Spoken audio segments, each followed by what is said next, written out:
College Navanagar ಬಾಗಲಕೋಟೆಯಿಂದ ಬಂದೀನಿ.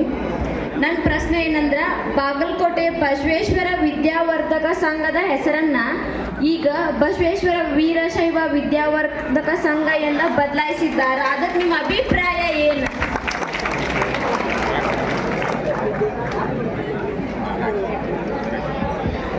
ಶಾಂತಿ ಶಾಂತಿ ಶಾಂತಿ, ಸಮಾಧಾನ ಸಮಾಧಾನ ಸಮಾಧಾನ. ನಿಮ್ಗೆ ಏನು ಬೇಕಾಗೈತೆ ನಮಗೆ ಗೊತ್ತೈತಿ. ಸಮಾಧಾನ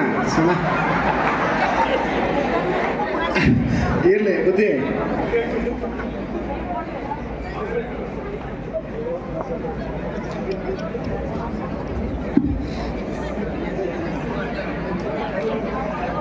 ಸಂತೋಷ.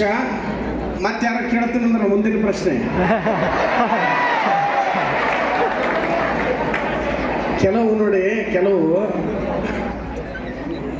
ಅವು ಹಂಗಿರಂಗಿಲ್ಲ. ನಿಮ್ಗೆ ಹೇಳ್ತೀವಿ ನಾವು. ದಯವಿಟ್ಟು ಮುಂದಿನ ಪ್ರಶ್ನೆ ನೋಡಿ, ಅದನ್ನ ಪ್ರಶ್ನೆ ನಾವು ಮುಂದೆ ಹಾಕಿ ಮುಂದೆ ಇಷ್ಟ. ನಮ್ಮ ಸನ್ನಿಧಿಯವರು ಆ ಸಂಸ್ಥೆ ಒಂದು ನೋಂದಾಯಿತ ಸಂಸ್ಥೆ. ಆ ಸಂಸ್ಥೆಗೆ ಸಾಕಷ್ಟು ಜನ ಸದಸ್ಯರಿರ್ತಾರೆ. ಆ ಸದಸ್ಯರೆಲ್ಲರೂ ಕೂಡಿಕೊಂಡು ಬಹುಮತದ ಆಧಾರದಲ್ಲಿ ಏನು ನಿರ್ಣಯವನ್ನು ತೆಗೆದುಕೊಳ್ತಾರೆ ಅದು ಆಗ್ತದೆ. ಅದು ಆ ಸಂಸ್ಥೆಗೆ ಸಂಬಂಧಪಟ್ಟಿರುವಂಥ ವಿಷಯವೇ ವಿನಃ ಸಾರ್ವಜನಿಕರು ನಾವು ಮಾತನಾಡುವಂಥ ವಿಷಯ ಅಲ್ಲ. ಬಹಳ ಸ್ಪಷ್ಟವಾಗಿ ತಿಳ್ಕೊಳ್ಳಿ. ಮತ್ತೆ ತಮಗೆ ಗೊತ್ತಿರಲಿ, ಧರ್ಮ, ಸಮಾಜ, ಸಂಸ್ಕೃತಿ, ವ್ಯಕ್ತಿತ್ವ ವಿಕಸನ ಕುರಿತಾಗಿ ನಿಮ್ಮ ಪ್ರಶ್ನೆ ಇರಲಿ.